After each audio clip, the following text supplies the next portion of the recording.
오늘 이 아침 하나님의 말씀은 에베소서 3장입니다. 에베소서 3장 1절에서 6절까지의 말씀이 되겠습니다. 에베소서 3장 1절부터 6절까지의 말씀 봉독하겠습니다. 이러므로 그리스도 예수의 일로 너희 이방인을 위하여 갇힌 자 된 나 바울이 말하거니와 너희를 위하여 내게 주신 하나님의 그 은혜의 경륜을 너희가 들었을 터이라. 곧 계시로 내게 비밀을 알게 하신 것은 내가 먼저 간단히 기록함과 같으니 그것을 읽으면 내가 그리스도의 비밀을 깨달은 것을 너희가 알 수 있으리라. 이제 그의 거룩한 사도들과 선지자들에게 성령으로 나타내신 것 같이 다른 세대에서는 사람의 아들들에게 알리지 아니하셨으니 이는 이방인들이 복음으로 말미암아 그리스도 예수 안에서 함께 상속자가 되고 함께 지체가 되고 함께 약속에 참여하는 자가 됨이라. 아멘. 다시 한번 기도하겠습니다. 사랑의 아버지 하나님, 주님 안에 감사합니다. 오늘 귀한 성일을 허락하시며 주의 날 주의 자녀들 주 앞에 나와 예배케 하신 것 감사합니다. 하나님이여, 저희들이 주를 예배함으로 나오며 말씀에 따라 작정에 따라 결심에 따라 여러 가지의 제목의 예물을 주 앞에 드립니다. 하나님, 이 드린 예물들을 하나님 기뻐 받으시며 하나님의 나라와 의를 위하여 놀랍게 사용되기를 소원합니다. 30배, 60배, 100배의 결실이 넘치게 하옵소서. 드린 예 손길들 하나하나 기억하시고 그들의 손이 더욱더 풍성해지며 복의 손길들로 이루어 주옵소서. 예수님 이름으로 기도하옵나이다. 아멘.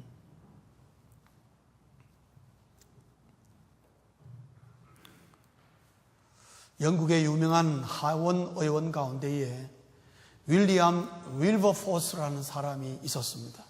이 사람은 1759년생인데 원래 태어나면서부터 귀족 집안이요, 굉장히 부유한 집안에 태어났습니다. 그리고 공부도 아주 잘해서 케임브리지 나와서 약관 21살에 이미 영국의 하원 의원에 출마해서 당선이 될 정도로 굉장히 앞날이 유명하고 똑똑한 집안의 사람이었습니다. 그가 유럽을 여행하다가 하루는 이 윌리엄 로우라는 사람의 책을 읽고 회심을 하고 예수를 영접하고 예수를 믿고 난 다음에 본격적으로 헌신의 삶을 살기 시작했습니다. 그래서 내가 이제 남은 인생 하나님을 위하여, 주를 위하여 어떻게 살았으면 좋겠는가 생각하다가 자기는 정치를 하는 사람이니까 정치를 통해서 뭔가 하나님의 나라를 구해내겠다라고 생각해서 이 사람이 늦음하게 발견한 것이 뭐냐, 하나님의 은혜의 경륜이라는 말이 너무나 놀라운 비밀이 담겨 있다는 것을 깨닫고, 그때부터 이 사람은 노예운동 철폐를, 노예제도 철폐를 시작한 것입니다. 그 당시 전 세계가 다 당연히 노예제도가 인정되어지고 법적으로 아무런 노예 매매가 문제가 없는 시대에 혼자 외로이 노예제도를 폐지해야 된다고, 바로 오늘 에베소서 3장 6절에 있는 말씀을 기초로 하여서 흑인도 사람이다, 똑같은 사람이라는 그 주장을 영국 의회에서 주장하기 시작했습니다. 많은 사람들이 코웃음치고 말도 안 되는 일이라고 했지만은 30년 이상의 지루한 끝없는 열정과 헌신으로 말미암아 그 사람이 1833년 이 윌버포스가 숨지기 며칠 전에 영국 의회에서 노예 폐지가 정식으로 통과가 된 것입니다. 세계에서 제일 먼저 노예 폐지가 통과가 된 거죠. 근데 여러분, 이것이 얼마나 놀라운 여파가 있었냐면은 미국의 에이브러함 링컨이 이 사람의 영향을 받아서 노예 제도를 폐지해야 된다 그러고, 그것이 결국 미국의 남북전쟁의 원인이 되고 남북전쟁의 북군이 승리함으로 말미암아 미국이 노예 제도를, 노예를 해방하게 되는 놀라운 일들이라고, 그것이 전 세계 노예 해방에 영향이 일어난 것입니다. 한 사람이 하나님의 은혜의 경륜이라는 이 의미를 잘 이해하고 이것을 그대로 하면 우리 이 땅에 실천을 해봐야 되겠다는 그 마음 하나가 세상을 바꾸는 일이 일어나게 된 것입니다. 얼마나 놀라운 일인지요.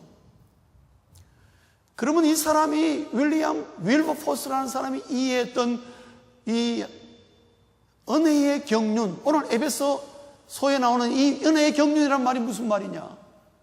여러분, 경륜이란 말은 다른 말로 하면 섭리, 하나님의 계획, 하나님의 뜻, 이런 식으로 이해가 많이 되어집니다. 그러나 에베소 3장에서의 이 은혜의 경륜은 어떤 뜻이냐면은 경영이란 뜻입니다. 매니지먼트, 그런 뜻을 가지고 있습니다. 원래 원문적으로 이 두 가지의 뜻이 가지고 있는 것이죠. 그러면 그 말은 무슨 말이냐면 하나님의 경영 철학, 하나님이 이 우주 만물을 경영해 나가시는 기본이 되는 원칙이 뭐냐? 그게 은혜라는 거예요. 은혜라는 거예요. 그래서 하나님의 경영 철학은 은혜라는 것입니다. 그렇기 때문에 예수 믿는 사람은 어디에 가서든지 은혜 중심으로 자기의 삶을 펼쳐나갈 줄 알아야 되는 것이 참 중요합니다. 우리 은혜라는 말을 굉장히 많이 쓰는데 의외로 은혜를 잘 모른다는 거죠. 바울은 얘기를 합니다. 오늘 구약시대에는 우리가 율법으로 하나님이 경영 철학이 율법으로 다스렸는가 하면은 신약에서는 예수 그리스도의 십자가의 은혜로 말미암아 그 은혜로 다스린다. 그래서 이게 옛날 다른 세대, 구약시대의 사람들에게서는 이것이 뭔지 모르는 비밀로 담겨 있었지만은, 그러나 오늘 우리에게는 이 비밀이 완전히 벗겨졌는데 예수 그리스도의 십자가를 믿는 자들에게는 하나님의 은혜가 임하고 그 은혜를 덧입은 자는 그의 삶이 은혜의 삶이 되어야 된다라는 그 원칙을 말하고 있는 것입니다. 사랑하는 성도님 여러분, 여러분의 삶의 전반이 은혜가 충만하시길 주의 이름으로 축원합니다. 저는 오늘 은혜가 충만하다는 것이 뭐 어떤 것인가를 설명해 드리려고 하는 것입니다. 바울이 오늘 그 말을 하고 있는 것입니다. 하나님의 은혜는 계시에서 시작한다는 거죠. 우리 계시란 말은 굉장히 신비하게 알아듣습니다만은 그렇지 않습니다. 계시는 예수 그리스도의 복음을 들을 때에 사실은 내게 임합니다. 그 복음을 받아들이지 않건 받아들이건 상관없이 주 예수 십자가의 복음이 선포되는 곳에는 계시가 임한다는 거죠. 그래서 계시는 복음을 들을 때에 그 성령의 도움으로 그 계시를 내가 깨닫게 되는 겁니다. 그러면 계시는 뭐냐? 하나님의 음성이 내게 들리는 것을 말합니다. 어떻게? 전도하는 사람의 입을 통해서, 혹은 내가 하나님의 말씀을 읽는 가운데서, 때에 따라서는 하나님 앞에 기도하는 가운데서, 때에 따라서는 하나님 앞에 찬송하다가, 때에 따라서는 여러 가지 감동을 통해서, 때에 따라서는 환상을 통해서, 비전을 통해서, 꿈을 통해서도 여러 가지의 루트와 방법을 통해서 하나님의 음성이 내게 딱 들리는 순간에 그것이 나에게 감동으로 확, 그것을 은혜라 그런 거예요. 그러면 그 순간에 내가 왜 감동을 받느냐? 하나님의 음성이, 하나님의 말씀이 무엇인지를 내가 확 깨닫게 되는 거예요. 그때 그것이 내 마음을 확 붙잡아 버리는 것입니다.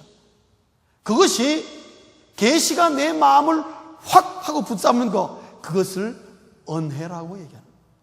그래서 은혜는 계시에서 시작하는 것입니다. 그래서 주 예수 그리스도의 십자가가 선포되지 않는 곳에는 계시가 임하지 않기 때문에 하나님의 은혜도 없는 것입니다. 동시에 성령의 도움이 없으면 계시는 내게 들리지 않는 것입니다. 왜? 우리 인간의 이성으로서는 하나님의 음성을 못 알아듣기 때문에 그렇습니다. 여러분 마음속에 지금부터 하나님 말씀하십시오. 하나님의 계시의 음성을 내가 지금부터 알아들으려고 정신 바짝 차리고 있습니다. 그렇다고 해서 여러분 들립니까? 천만에. 어떤 학식과 어떤 탁월한 학문적인 지식 갖고 하나님의 계시의 음성을 못 듣습니다. 성령의 도움으로 내 눈이 열리고 내 귀가 열리고 머리가 열리고 마음이 열리면서 나도 모르게 하나님의 말씀에 내가 그 앞에 퍽 하고 꼬꾸라지는 거죠. 그래서 사람이 회개하고 자복하고 눈물 흘리며 내가 정말 잘못 살았구나, 내 인생을 잘못 살았구나, 하나님 앞에 내가 죄인이구나. 누가 뭐 그걸 가르쳐 줬나요? 말 안 해도 아는 거예요. 그것이 하나님의 은혜예요. 왜 그러느냐? 창조주 하나님의 음성이 나에게 들리기 때문에. 인간 별거 아니에요. 하나님의 음성을 못 들으면 무익한 인생을 살게 되는 것입니다. 다른 말로 하면 은혜 없는 인생을 사는 거예요. 사랑하는 성도님 여러분, 여러분들이 예수 그리스도를 믿음으로 말미암아 은혜가 있는 삶을 사시길 주의 이름으로 축원합니다. 정말 중요합니다. 이것은 여러분, 계시를 통해 하나님을 발견하고 하나님의 음성을 깨달을 때에 나에게 은혜의 문이 열리는 것입니다. 그래서 내가 죄인인 줄 깨닫고, 그동안은 아무리 말을 하고 목사님이 뭐라고 얘기해도 10년을 들어도 못 알아들었는데 어느 한순간에 내가 은혜의 문이 확 열리면서 회개가 일어나고 진짜 믿음의 생활이 시작이 되는 거고, 하나님이 나의 하나님으로 믿어지고 하나님이 사모되고 하나님을 안다는 것이 뭔가 모르게 기쁘고 나만이 알고 있는 비밀인 것처럼 내가 느껴지는 것입니다. 놀랍습니다, 여러분. 그래서 신앙이라는 것은 뭐냐? 하나님의 은혜 아래에 거하는 것이에요. 신앙은 하나님의 은혜 아래에 거하는 것이에요. 복음으로 말미암아 하나님이 은혜의 경영을 하는데 그 은혜의 경영 속으로 내가 들어가는 것입니다. 그래서 그리스도인은 은혜 없이는 못 사는 것입니다. 그런데 우리가 신앙생활하고 하면서 이런 걸 느끼죠. 아, 목사님 요즘엔 내가 영 하나님 은혜가 없는 것 같아요. 메말라요. 그런 분들 계시죠. 그거는 쉽게 얘기하면 내가 지금 은혜 밖에 있다는 걸 말합니다. 그건 은혜 안으로 들어와야 된다는 걸 말합니다. 무언가 모르게 내 삶이 지루하고 나태하고 도대체 내가 예수 믿는 사람인지 안 믿는 사람인지 난 잘 모르겠다. 그건 영적인 갈증이 있다는 걸 증명하는 거예요. 하나님의 말씀이 내 눈에 들어오지도 않고 기도해도 기도가 안 되고 귀찮고 하기도 싫고 읽기도 싫다. 내가 지금 은혜 밖에 있는 것입니다.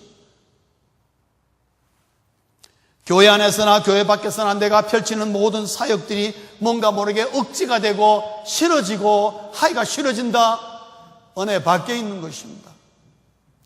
그래서 내가 느낌이 어떻습니까? 영적으로 갈증을 느끼고 내가 신앙생활을 이렇게 하면 안 되는데 하면서도 은혜 없는 삶을 지속해 나가는 겁니다. 그것은 대단히 좋지 못한 것이다. 어떻게 해야 되느냐? 십자가 앞으로 나와 하나님의 은혜를 구해야 하는 것입니다. 하나님의 은혜를 구하십시오. 마태복음 7장에 그러지 않았습니까? 구하라, 찾으라, 문을 두드리라 그랬지 않습니까? 그럴 때는 억지로라도 구하고 찾고 문을 두드려야 되는 것입니다. 왜요? 나에게 은혜가 없으면 결국은 신앙이 없다는 말과 마찬가지고, 예수를 어제까지는 잘 믿었는데 하나님의 은혜로 바꿔나가면 우리 사람은 나약하여서 그 순간부터 마치 예수 안 믿는 사람처럼 살게 되는 것입니다. 그게 우리 인간의 모습입니다. 그러나 하나님의 은혜라는 것은 하나님의 은혜 안에 살면은 내 마음속에 기쁨이 넘치고 은혜가 넘치게 됩니다. 나도 모르게. 왜? 하나님 은혜 때문에. 그래서 은혜는 그리스도인의 기쁨과 에너지의 원천이고 하나님의 나라의 특징인 것입니다. 왜냐? 하나님의 은혜의 경영 속에 들어가 있을 때는 그 나라의 경영 철학의 원칙에 다 영향을 받기 때문에 하나님의 은혜가 넘치는 것입니다. 미국에 사는 한 여러분, 미국의 모든 위정자들과 정치에 영향을 받습니다. 여러분, 알게 모르게 우리의 삶의 전반에 영향을 받는 것처럼 하나님의 나라의 백성은 하나님의 경영 철학인 은혜 안에 살면은 다 영향을 받게 되어 있는 것입니다. 그 영향의 결과는 뭐냐? 은혜와 기쁨과 에너지가 넘치는 것. 그래서 하나님이 원하는 것은 뭐냐? 하나님의 경영 철학 속에 들어와서 모든 그리스도인이 하나님의 은혜로 살기를 하나님은 지금도 우리 모두에게 원하고 계시다는 것이죠. 지금까지 내가 드린 말씀, 무슨 말인지 한마디도 모르겠다. 죄송합니다. 그분은 예수를 안 믿는 사람입니다. 오늘 이 시간에 예수 그리스도를 내 구세주로 영접하시고 예수 믿는 사람이 되시길 간절히 주의 이름으로 축원합니다. 그러나 내 말이, 오늘 제가 지금 말까지 한 말이 무슨 말인지 아는데, 목사님 무슨 말씀인지를 너무나 잘 알겠는데 그 말씀이 나에게 삶 속에 살아있지 못하고 내가 모르게 영적인 갈급상에 있다. 문을 두드리십시오. 십자가 앞에 나와서 하나님 앞에 은혜를 구하셔야 됩니다. 여러분, 하나님의 내가 주의 은혜 안에 들어가길 원합니다. 은혜 안에 살게 하옵소서. 나를 불쌍히 여겨달라고 기도할 수 있기를 바라는 것입니다. 하나님의 경영 철학은 은혜라는 거예요. 그래서 어디든지 하나님의 임재가 있는 곳에는 하나님의 은혜가 임하게 되어 있고, 오늘도 이 예배의 현장에 누구든지 하나님의 말씀을 아멘을 받는 자에게는 하나님의 은혜가 임하는 줄 믿는 것입니다. 그겁니다, 여러분. 두 번째로는 은혜 아래 거하는 자의 삶은 다르다는 거예요. 은혜 아래 거하는 자의 삶은 다르다. 그 말은 뭐냐? 하나님이 나를 다스리며 하나님의 나라를 다스리고 하나님의 백성들을 다스리는 경영 철학을 잘 아는 자는 삶이 다르다 말이에요. 왜요? 자기의 삶을 다 은혜로 만들어 가려고 하기 때문에 다른 것이죠.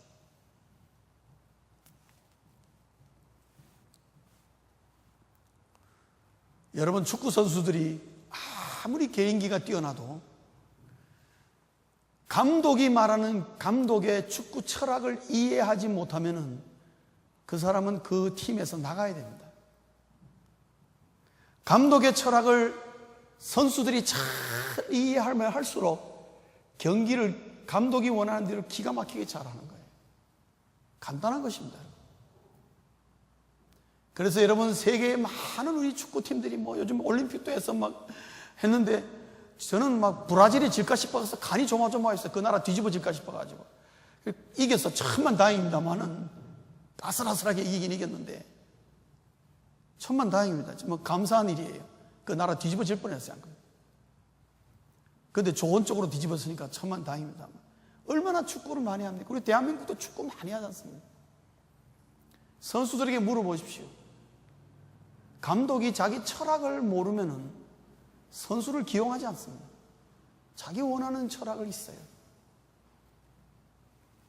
사랑하는 성도님 여러분, 우리 예수 믿는 사람은 하나님의 경영 철학을 잘 알고 있어야 돼요. 하나님의 경영 철학이 뭐라고요? 은혜라는 거예요. 은혜 아래 거하는 자는 삶이 분명히 다른 것입니다. 어떤 면에서 다르냐? 바울을 통해서 우리에게 보여준 분명한 세 가지가 있습니다. 첫째는 은혜 아래 거하는 자의 삶은 어떠냐? 늘 하나님을 인식한다는 거예요. 하나님을 인식합니다. 무엇을 하든지 어디에 가든지 어떤 위치와 상황에 있든지 하나님을 생각하고 하나님의 은혜를 생각하는 거예요. 그럼 삶이 다릅니다, 여러분. 항상 은혜로 대하고 은혜로 말하려고 하고 은혜로 해결하고 하는 것입니다. 그게 다른 것입니다, 모습이. 여러분, 그 사람 삶 속에 삶의 돈의 지배를 받는 사람은요, 어디를 가더라도 돈 얘기하고 돈으로 해결하려고 그러고 돈이 있느냐 없느냐로 대합니다.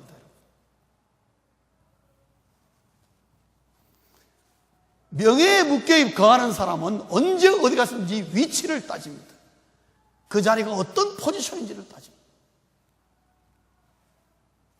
예수 믿는 사람은 늘 하나님 은혜 거하기 때문에 하나님을 인식하는 거죠.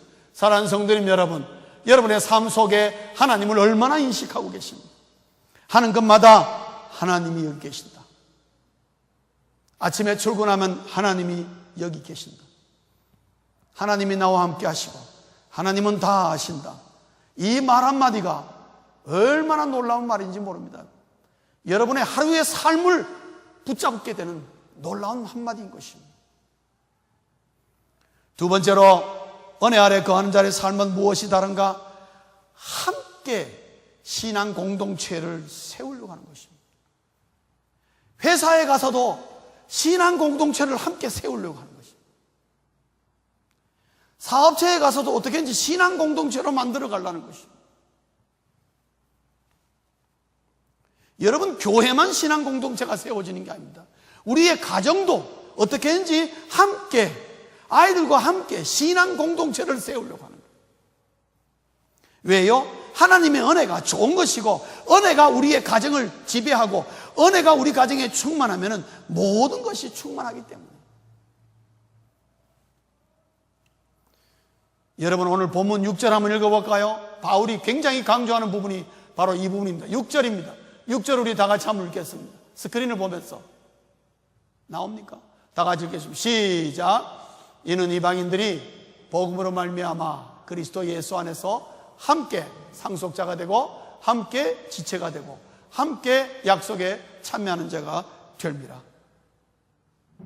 이것이 우리 그리스도인의 눈을 정확하게 초점을 맞춰주는 것입니다. 윌리엄 윌버포스가 왜 노예 폐지 운동을 하게 되었느냐? 에이브라함 링컨이 왜 노예 해방을 시켜야 된다고 주장하게 되느냐? 저것 때문에 그렇습니다. 모든 사람은 예수 그리스도를 믿음으로 말미암아 하나님 안에서 어떻게 해요? 함께 하나님의 나라를 세우는 동지들이요, 하나님의 장자들이요, 하나님의 지체요, 우리가 하나님의 약속을 받은 자들이다. 그게 무슨 피부의 컬러가 중요하냐? 우리는 하나님 안에서 하나라는 거죠. 이게 그 사람들의 생각을 붙잡은 것입니다. 그래서 이 세상은 하나님의 신앙 공동체로 다시 원래의 모습대로 세워져야 한다. 그 두 사람이 세계를 뒤집어 본 것입니다.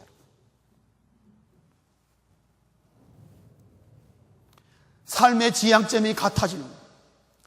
여러분, 예수 믿는 사람들의 모임은 어떤 공동체건 작은 공동체건 큰 공동체건 천국을 지향하고 있습니다. 하나님의 은혜 아래에 거하는 것이요, 같은 천국 백성이라는 거죠. 이런 생각을 갖고 있어야 됩니다. 그래서 우리가 교회 안에 모일 때마다 우리 모두가 다 하나님 은혜 아래서 똑같다는 것을 늘 생각하는 거예요. 그렇기 때문에 우리는 서로 잘났다 못났다 할 이유가 하나도 없다 이 말씀.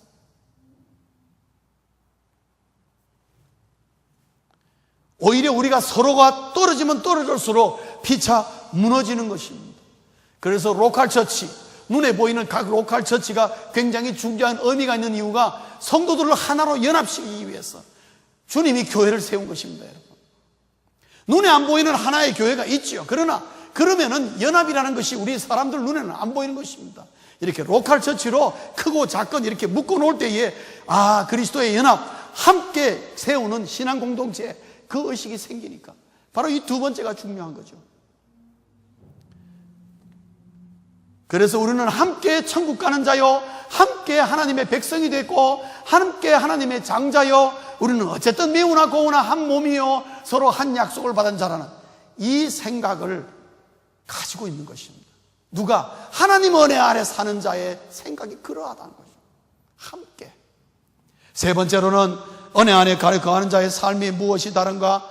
열정과 헌신이 다르다는 거죠. 내가 무엇을 믿는지를 분명히 안다 이 말씀입니다. 내가 무엇을 위해 사는지를, 내가 누구의 힘으로 사는지를 안다는 것입니다. 자기가 믿고 자기가 구하는 바를 남에게 설명할 수 있는 것입니다. 저는 성경 공부하면서 몇 번씩 얘기를 합니다. 여러분들이 성경 공부를 해도 아무리 많이 해도 내가 믿는 바에 대해서 다른 사람에게 정확하게 설명을 못 해준다면 여러분 성경 공부 허탈한 겁니다. 말을 바꾸면요, 여러분들이 주일날 함께 교회 나와서 10년 20년 같이 신앙생활 하면서도 늘 강단에서 설교를 듣고 이런저런 말씀을 듣고 배우면서도 예수 안 믿는 사람에게 내가 누구를 믿으며 무엇을 믿으며 무엇 때문에 사는지를 우리가 설명하지 못한다면 정확하게 무엇 때문에 예수 믿느냐고 저는 질문 드리고 싶은 것입니다. 열정과 헌신은 어디에서 나오느냐? 내가 무엇을 믿고 누구의 힘으로 어디서 어떻게 사느냐 하는 자기의 믿는 것과 목적이 분명할 때에 거기서 열정과 헌신이 나오는 것입니다. 여러분, 올림픽 선수에게 왜 열정과 헌신이 나오는 줄 압니까? 그들이 엄청난 열정을 쏟아붓고 자기의 그 젊은 20대의 그 인생을 완전히 운동에다가 다 시간을 투자합니다. 동메달 들지 않는다고 여러분 선수들이 게으른 선수들이 아니에요. 거기 나오는 모든 선수들은 지난 4년 동안 자기의 인생을 다 투자할 정도로 뛰고 열심히 준비했단 말이에요. 모두에게 박수를 쳐줘야 돼요.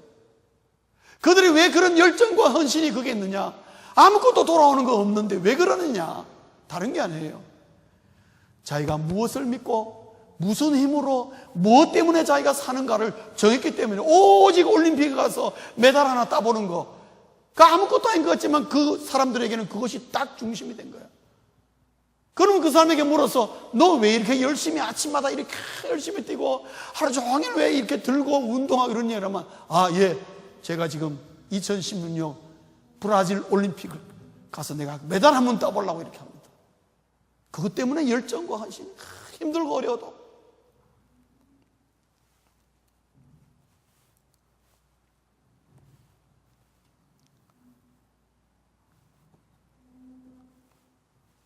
제가 어제 설교 준비를 하다가 머리를 리프레시 할 겸 손원재 선수가 리듬 체조하는 걸 좀 봤는데 제가 마음이 쓰라렸어요. 일단은 우리 그저 출전한 선수 중에 손원재가 키가 제일 작은 거예요. 어찌저리 애가 키가 작아가지고 저렇게 핸디캡을 벌써 안고 시작하나. 다른 애들은 러시아 애들은 키가 늘씬하니까 얼마나 이 움직임이 좋은지요. 이게 차이가 나는데. 그런데 저런 가운데도 얼마나 잘하는지 아주 눈물이 날 정도로 잘하는 거예요. 그런데 4등이라, 노메달이라. 그러니까 올림픽에서 동메달 말고 또 메달 하나 없나? 제가 그런 생각이 들었어요. 어찌 금은동 빼고 나면 나머지 4등부터 100등까지는 똑같아. 아무것도 없어. 그 다음에는 정말 가슴이 쓰라렸어요. 저렇게 애를 쓰고 수고했는데 아무것도 없이 돌아오는구나. 그래도 울지 않고 웃으면서, 왜요? 자기의 열정과 헌신의 그 수고에 대해서 전혀 후회하지 않는다는 거예요. 왜? 최선을 다했다는 거죠. 사랑하는 성도님은요, 이 세상에서 상도 주지 않는데 가가지고 저렇게 열정과 헌신을 쏟아붓는데, 우리는 하나님의 나라에 놀라운 상급과 면류관이 준비되어 있다고 그렇게 말을 하는데 우리와 열정과 헌신이 왜 우리가 없어지고 사라지느냐? 간단합니다. 여러분, 하나님의 은혜가 나에게서 떠나가고 나에게 열정과 헌신이 사라지니까 예수를 믿어도 건성으로 믿는 것입니다. 남이야 예수를 믿건 안 믿건 내만 잘 믿으면 된다, 그런 생각하는 것입니다. 여러분. 그리고 내가 보니까 내가 무엇을 믿고 내가 무슨 힘으로 사는 것이며 내가 어디를 지향해서 나아갈 것인가 남에게 제대로 설명을 못하고 그저 남에게 교회 나오려면 나오고 안 나오면 안 나오라 이 정도밖에 얘기 못하는 것입니다. 뭐 믿는데 그러면 몰라, 하여튼 교회 나가면 좋아. 여러분 그렇게 얘기하시는 분 있습니까? 예. 제 방에 오셔서 회초리 한 10대 맞으시고 성경 공부 들어오세요. 정신 좀 차리세요. 내가 누리는 은혜를 남도 누리기는 월자는 열정이 어디서 나오냐? 내가 예수 그리스도를 믿고 무슨 힘으로 사는지, 무슨 목적으로 사는지를 알고 그 열정과 헌신이 얼마나 고귀한 것이고 그냥 이 땅에서 없어지는 것이 아니고 영원토록 나에게 주어지는 상급이요 멸류가 되는 것을 아는데 왜 그것을 남에게 말하지 않겠느냐는 거죠. 바울을 보십시오. 바울이 정신 나갔습니까, 여러분? 오늘도 에베소에 있으면서 여러분 이 에베소서는 감옥에서 쓴 것입니다. 로마 감옥에서. 에베소 교회를 향해서. 이것을 전하려고 이 놀라운 예수 그리스도의 복음을 전해보겠다고 목숨을 걸고 있는 모습입니다. 우리가 볼 땐 참 어리석죠. 저기 뭐가 있다고, 누가 알아준다고. 그러나 하나님의 은혜가 얼마나 고귀한 것이고 하나님의 은혜 아래 산다는 것이 너무나 좋고 너무나 귀한 것이고 이것이 하나님이 우리의 인생을 창조하신 목적이구나라는 걸 알 때에 견딜 수 없는 열정과 헌신으로 다른 사람에게 나아가서 감옥도 불사하고 생명도 불사하다가 결국 순교한 것을 봅니다. 말씀을 정리하겠습니다. 하나님의 은혜는 그리스도인을 행복하게 한다는 거예요. 성도님 여러분, 인간의 행복은 어디에서 오는 줄 아십니까? 하나님의 은혜에서 오는 것입니다. 창조가 그렇게 되어 있습니다. 말씀을 맺겠습니다. 여러분의 삶 속에 하나님의 은혜가 충만하기를 주의 이름으로 축원합니다. 여러분의 사업체건 여러분의 가정이건 삶의 현장에 그곳이 하나님의 은혜가 충만케 하십시오. 하나님의 은혜의 강가에 사는, 그래서 언제든지 하나님의 은혜를 퍼다가 먹고 마시며 하나님의 은혜를 누릴 수 있는 그 현장에 사는 그리스도인들이 되어야 한다는 거죠. 왜요? 은혜는 상황을 바꿉니다. 하나님의 은혜는 감동을 일으킵니다. 하나님의 은혜는 사람을 변화시킵니다. 하나님의 은혜는 기적을 일으키기 때문에 그렇습니다. 하나님의 나라는 은혜의 나라입니다. 하나님의 사람은 당연히 그러니까 은혜의 사람이어야 한다는 것이죠. 그래서 예수 믿는 사람은 어디 가도 은혜가 임하도록 만들어주는 것, 이것이 우리 예수 믿는 사람들이 이 세상에서 보여주는 이 세상을 향한 사랑의 모습인 것입니다. 여러분의 삶에 어디 가든지 하나님의 은혜가 충만하게 하시길 주의 이름으로 축원합니다.